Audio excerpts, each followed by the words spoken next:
Very good morning friends. तो उम्मीद है आप सब अच्छे होंगे और अपनी पढ़ाई को बहुत अच्छे से कर रहे होंगे। ज्योग्राफी का मैंने लगभग 4 चैप्टर्स कंप्लीट करा दिए हैं क्लास 6 एनसीईआरटी के। आज मैं 5वां चैप्टर आपके सामने लेकर के आई हूँ। चैप्टर का जो हेडिंग है वो है major domains of the earth. आप देख सकते हैं major domains of the earth, और हिंदी में अगर हम बोलते हैं तो पृथ्वी के प्रमुख परिमंडल। चैप्टर पे आने से पहले हम एक बार रिकॉल करते हैं पुरानी चीज़ों को। मैंने आपको पढ़ाया था कि जो हमारे जो 8 प्लैनेट्स होते हैं, जिसमें अर्थ जो होती है उस पे ही जो भी ह्यूमन बींग्स होते हैं, जो भी लिविंग थिंग्स है, उस पे ही उनका जो जन्म है और जो भी चीज़ें हैं वो पॉसिबल है। हम कह सकते हैं कि बाकी जो भी ग्रह है उस पे अभी जीवन नहीं है। उसका कारण ये भी है कि हमारी जो पृथ्वी है यहाँ पे हमको जल, वायु और सारा चीज़ हमें मिलता है। जिसे अगर हम बोलते हैं तो हमें एटमॉस्फेयर भी मिलता है, हमें हाइड्रोस्फीयर भी मिलता है और हमें बायोस्फीयर भी मिलता है।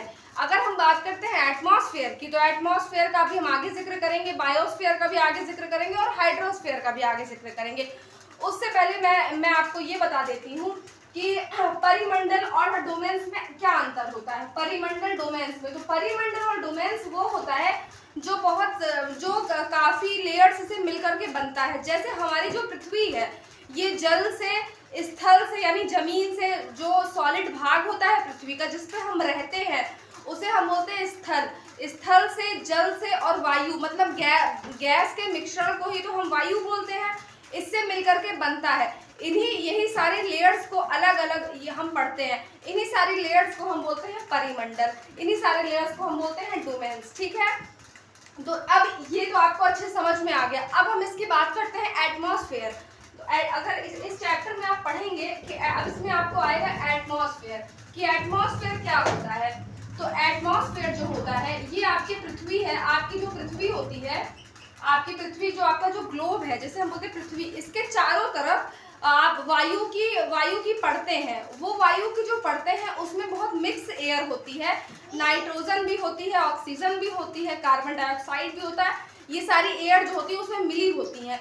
इसी की परतों को हम बोलते हैं एटमॉस्फेयर। इसी की परतों को हम क्या बोलते हैं, तो हम बोलते हैं इसको एटमॉस्फेयर। तो ये तो आप समझ सकते हैं, जो हम बोल सकते हैं एटमॉस्फेयर जो है हमारी वायु की परतें हैं। हम बोल सकते हैं इसको वायु की परत। अगर हम एक सरल शब्द में बोले तो हम बोलेंगे इसको कि वायु की परत होती है। उसके बाद जब आप इसके नीचे आएंगे तो आपको इसी चैप्टर में हाइड्रोस्फीयर का वर्ड आएगा कि हाइड्रोस्फीयर क्या होता है। तो देखिए, जैसे मैंने आपको बताया कि एटमॉस्फेयर जो होता है आपका वो वायु की परतें होती हैं, उसी तरीके से हम हाइड्रोस्फीयर पे आते हैं। आपको इससे पहले भी पता होगा कि जो हमारी पृथ्वी है उसके बहुत बड़े भाग, उसका जो बहुत बड़ा भाग है वो जल से घिरा हुआ है। 71% पूरी पृथ्वी का 70% जो भाग है वो जल से घिरा हुआ है। वो जल से जो घिरा हुआ है वो जल महासागर के रूप में है, आपके सागर के रूप में है, नदी के रूप में है, और लेक के रूप में है, पॉन्ड के रूप में है, और इन्हीं सारे रूप में आपको जल जो है वो मिलेगा।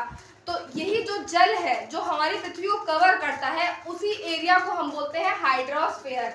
तो हम बोल सकते हैं इसमें कि ये जो आपको जो है ये जो भी जल है, जल के जो एरिया होता है उसी को हम बोलते हैं हाइड्रोस्फीयर। तो मेरे हिसाब से आपको एटमॉस्फेयर और हाइड्रोस्फीयर में तो अंतर बहुत अच्छे से पता चल गया होगा।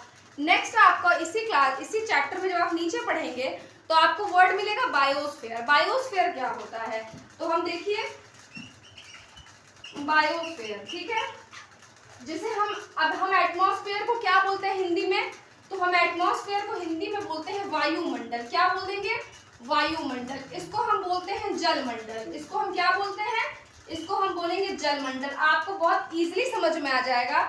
वायुमंडल तो वायु की परतें होंगी, जलमंडल जो जल से रिलेटेड होगा, जल का जो पृथ्वी में जो भी एरिया पानी से ढका हुआ है वो जलमंडल में आएगा।